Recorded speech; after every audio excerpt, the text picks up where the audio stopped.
Hello everyone, Strawberry Taste here, and as you can see from my screen, I am currently at the ancient city of Quintex. And what is going to happen into this video, you may ask? Well, this is going to be a tutorial for the Dark Elves. I'm going to show you the best strategies for this race, how they work, and how they act as a race. So before going on to the video, there's two things I want to mention. Mainly my top fan RP, which really brought to my attention the need for a tutorial for this race, and also the fact that many of you asked about the many tutorials for this game. So I'm around with the Dark Elves. I also want to point out that the current version is actually on a modded version right here for my game.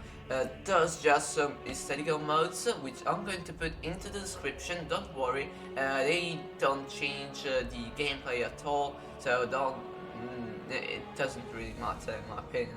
I just added them because the Dark Elves appealed very boring to me. But without further ado, let's go to the actual tutorial. So, as the first thing I want to cover, and as probably you may also have noted here, is basically the economy. So, how does the Dark Elven economy work?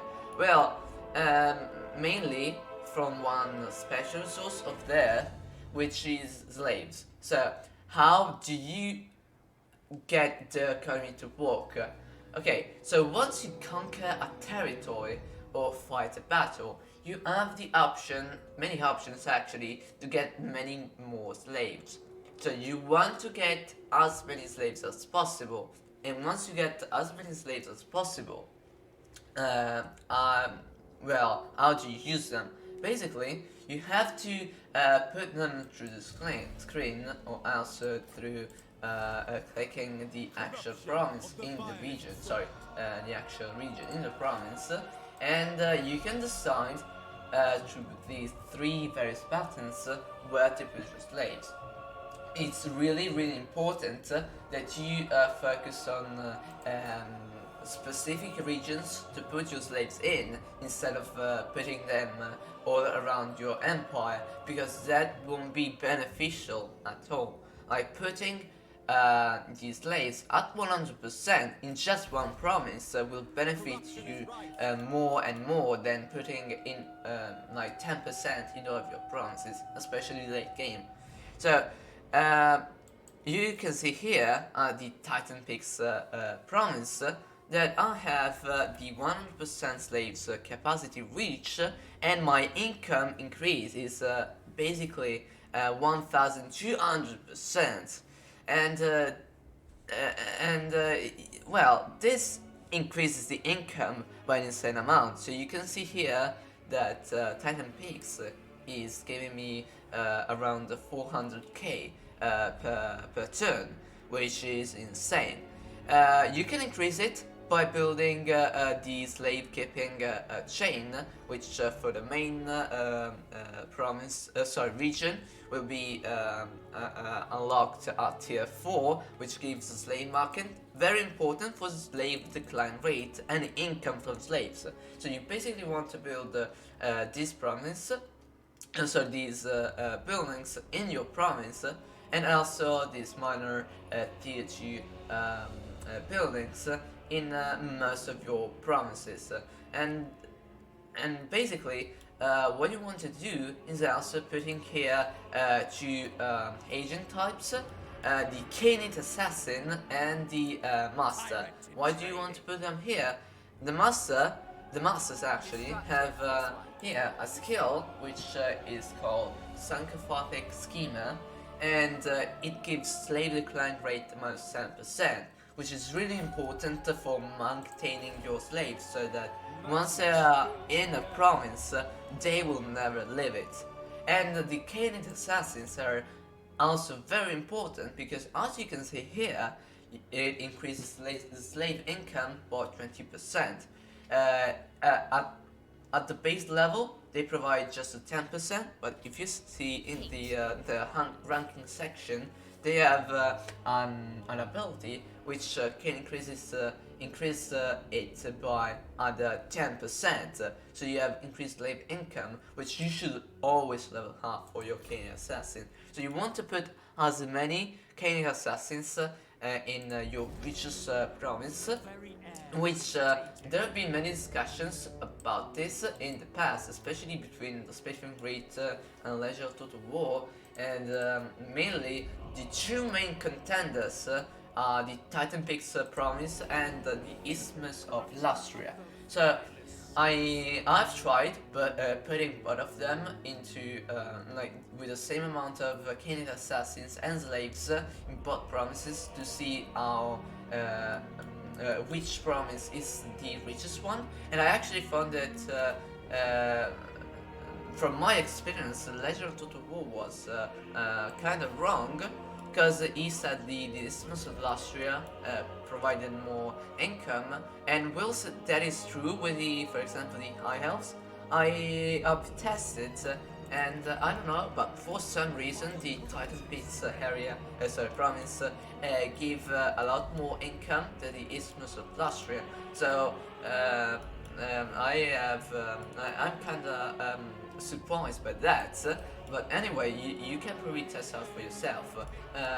This region or this region, they are very important for your slave income, especially for the cult of pleasure. And let's go also to in general how, for example, how to put the other slaves in. So there's various other provinces in the game which benefit from slaves, because once the 1% capacity is reached in a province, you will have to put the slaves into another area. So the Iron Mountains area, which has Nagron, is very good for that. Also the Arganeth, so the Road of Skulls is kinda good. I prefer the Black Flute. That's also really good for Arganeth.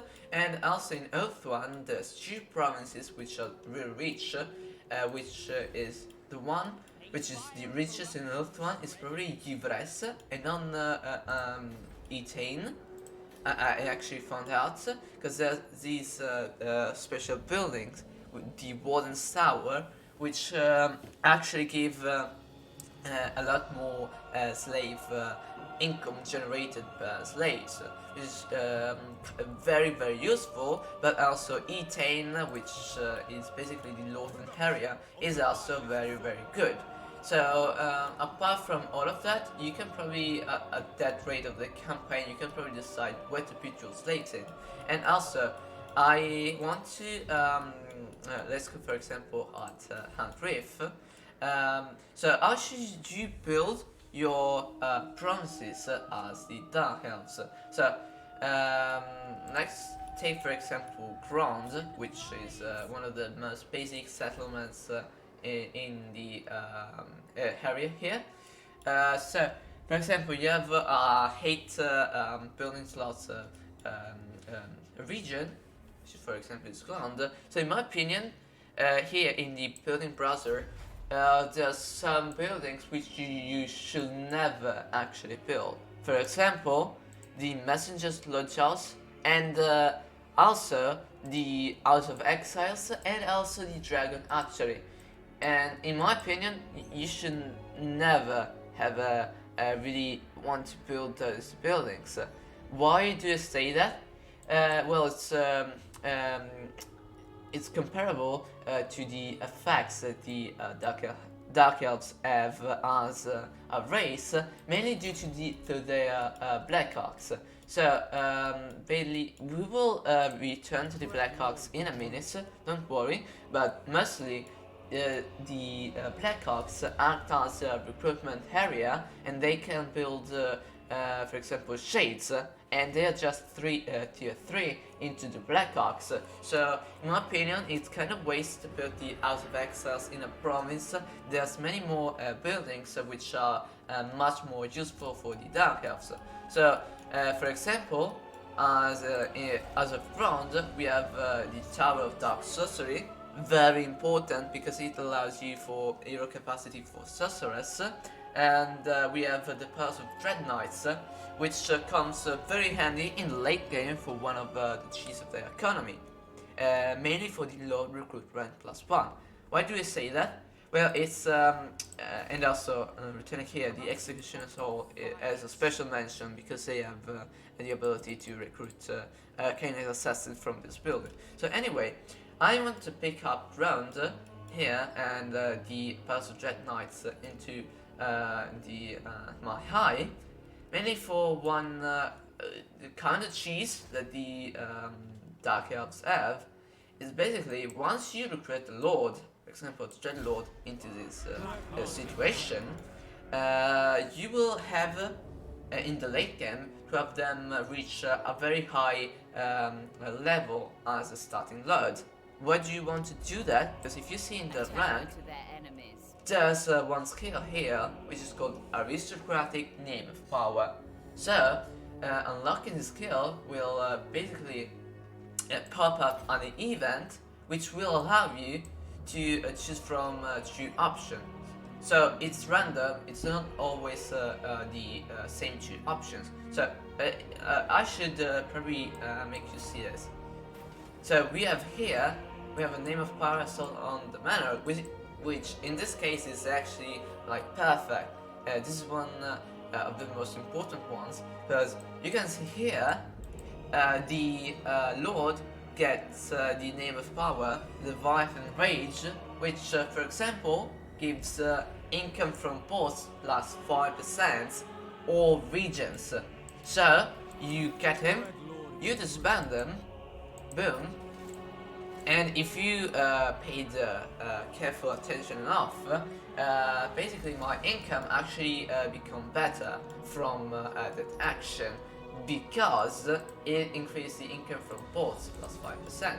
So you can see here, even though he's disbanded, the effects will still apply on the port. And if you don't believe me, I will show you again. For example, we go at Grief, and we pick up Dreadlord, and hopefully we will get another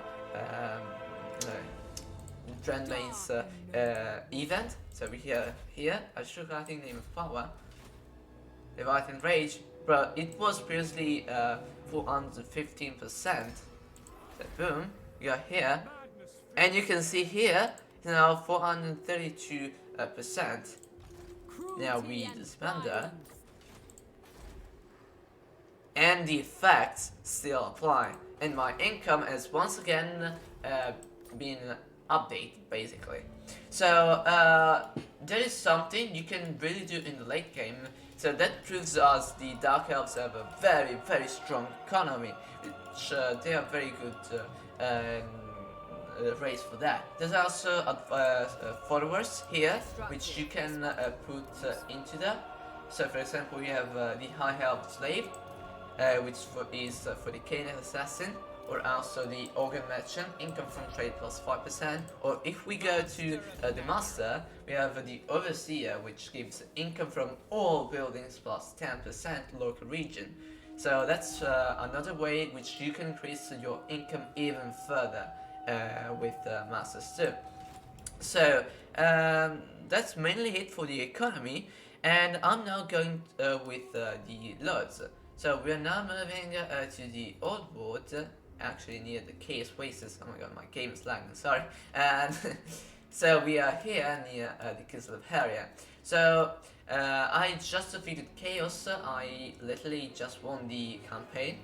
So yeah, and my 3 Legendary Lords are here. There's also 2 additional Legendary Lords for the Dark Elves, one of which is Loki Fellas. So I'm going to go briefly with him. It's not really important for this tutorial. You mainly want to go with 3 skills with him. Low recruit rank and loyalty +1 for new recruits from Bounded by Blood. There's also Master of the Blessed Dread and Patriarch of the Fellas.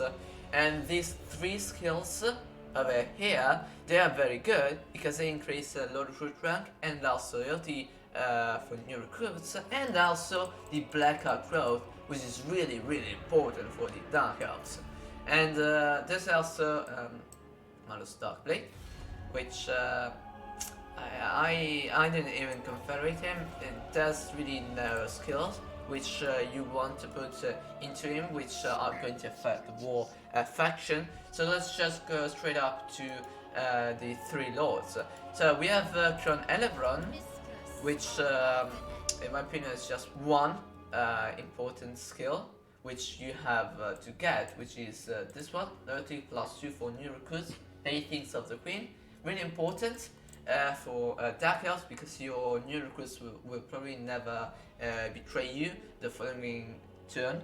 And especially it's really important because if you want to do the cheese which I showed you previously, if you have like a lord which is between 2 and 5 points of loyalty and it spawns out, for example, 3 loyalty, and you want to disband him as soon as possible, you will probably have to wait some turns. But with that skills, compared with also the skills of Lokia, it's really good. So now go to Witch King Malekith here, and the main skills which you want to go with him are basically 2, Tyrant and Motivation through Fear. You can also go with the War Leader branch, and that's in my opinion not really important at all. You should focus more on this one, and also this skill over here is really important. Also, if you want to point out about these 2 skills here, I was the Code of Pleasure, and I confederated Malekith, so the AI wasted 2 points over here. But anyway, motivation through fear is very important for income from slaves, slave crime rate, and public order penalty. And it's mainly important because that's faction-wide basically. And Tyrant is also very good for the public order and the tax rate. Very good. And let's go here to Harpin Marathi, which is probably the best lord for the Dark Elves. And for here, you basically want to go, like, this is the most important one, in my opinion. The first sorceress increases the recruit rank and capacity for them, but most importantly unlocks the evil recruitment for sorceress in all provinces. So that's like that will save you even building the building chain into the region. Really important. Okay, so Marathi has also similarly to Malekith 2 branches. And in my opinion, you should always go for Insidious. Tenacious is, I mean, it's good, but Insidious is, it's better in my opinion. Mainly for the endless scheming, campaign movement range, and favorite assets. This ability will improve your shades and lords and abandoned areas by an insane amount. Why do you want to improve shades? And also Dark Riders are not really important. Well, shades are, as you can see here from the army, is basically the way to go. So yeah, that is very good. So let's now go to the heroes and the armies composition, because that's something which many people ask me about. How should I build my Dark Elven armies? Well, it's fairly simple in the matter that there are basically 3 stacks, which are kinda the best ones. So we have the 4 shades spam over here. It's not actually the army full of shades and 1 lord. It's mainly shades. You want to go with shades great swords or shades to weapons instead of the normal shades, mostly because if you see, well, I don't have an arm here with shades normal, but you can see that the normal shades are weaker than the shades of 2 weapons and the Great Swords variants, and also the Great Swords variants is probably the best one from the 3, Though the problem with the Shades Grey Swords is the fact that they don't recruit in one turn, whilst the dual weapons variant actually recruits in just one turn. So you can see here Marathi as an army which was recruited very fast, and I had to put the dual weapons variant here instead of the Grey Swords variant, even though the Grey Swords variant is better. And that's why I prefer to have a much more like a fast approach to the campaign, kind of rush it, and that's in my opinion better. And also you want to put the heroes, so these 3 heroes are going to be a constant into the other 2 stacks, which I'm going to show, mainly for the death egg. It's very important for the replenishment of for the replenished troops, very important. And you can also put on the cannon of blood. It's up to you. I put them there because I like it. Though I want to point out that if you want to put the death egg into a cauldron of blood, it will be very risky. I'm going up against the Empire, dwarfs, and also even the High Elves. Mostly because they have a lot of missile units, and it's a very big target, and even your missile friendly units are probably going to hit it because it's just so big. So be aware of that. Anyway, there's also the sorcerers here. Like I prefer the sorcerers of fire and the sorcerers of shadow. You can see here the Dark Elves have 5 laws. Fire and shadows are, in my opinion, most useful. Beast is the worst law in the game, so never getting that. And that and Dark are, in my opinion, not really good laws of magic. So these 2 are the ones which you want to go for. And you should also put them onto Dark Pegasus. And you should also be using Burning Head and the Flamestone. So, well, here for the Master, he's good. Like, you can put him in the army, of the 3 agents. This one is probably the less useful, but I put him here mostly for the Cold One Chariot because he fights very well on him. It's a good mount for him. You can also put him on the Dark Pegasus, but for my strategies and my tactics, I use him in the battle. My tactic in the battle for the Master, it basically uses him as a way to have the enemy infantry units kind of mess around with them, so that they won't come to my shade line very easily. And they also have the martial name of power, really good in my opinion. And yeah, that's pretty it for the agents. Let's now move on to the other stack. So here there's another stack which is one more balanced. So here I have Malekith and Crown Elebron.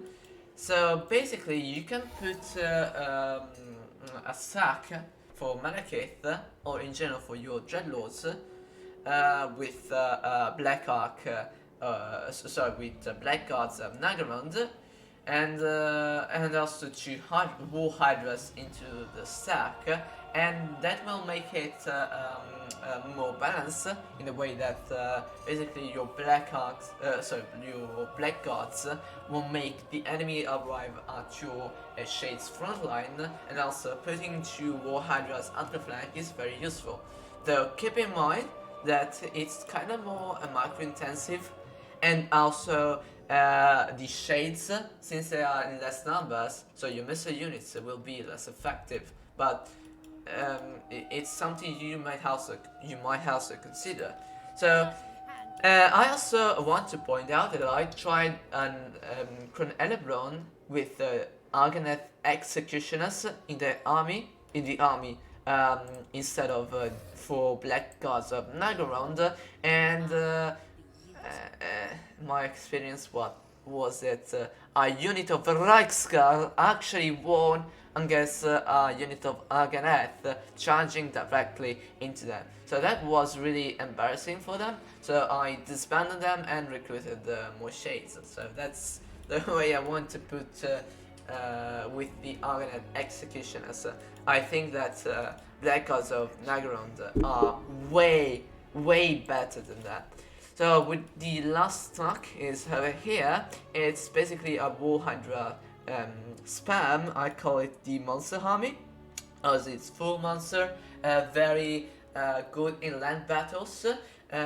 Be careful when going up against the Empire and also the Dwarfs. You probably don't want to have them have the ability to shoot at you. So mostly don't let them shoot you, especially with handgunners and armor-piercing units.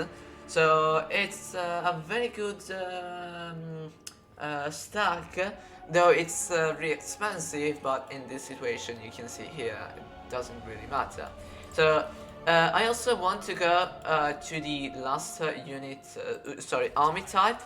It's not really an army composition, as you can see here. It's mostly like an army action type. It's the Black Ark. So the Dark Elves have a special army which they can recruit through the Sacrifice of Mathlan rite, and they get access to the Black Ark. So the Black Ark is an army which is an old axle also, and can go on land.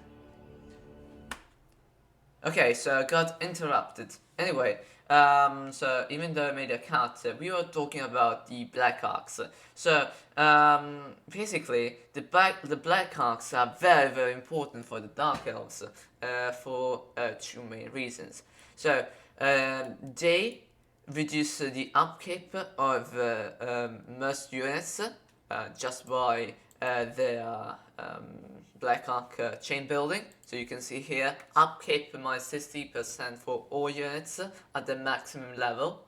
And overall they also give 4 army abilities, which is really important. And you can see here that there's a little circle on this area, and that's also very important because there they can basically recruit units which are available from this building browser, so they can construct the various buildings for that you can also recruit in just normal settlements. But they also have some important effects, like for example, if you were in an enemy region, for example, so if you are attacking an enemy region, you fight a battle. If you are near Black Ark, and especially if you're near the circle, you will also get replenishment, which is really important. And for example, local fallout begins with that kind of effect, and that allows you to recruit. So one of the main strategies which you want to go with the Dark Elves, and that's one of the most important point of my campaign here. It's basically having around the seas Black Arks, which allow you to recruit shades and also Reaper Bird Throwers, which allow you to replenish and also to build armies, even in regions which aren't really developed or which haven't got the settlement buildings. And for example, in as I already stated, in your main settlements, for example, Haganeth here, or Grand, or Nagrond even, you won't have to use the building slot for the House of Excellence, for example, which allows you to recruit shades, because instead you will just have to have a Black Ark nearby, which is really helpful. So overall, those are most suggestions I can give you. So in my opinion, after having tested out the Dark Elves for over 2 months basically, because RP suggested this video of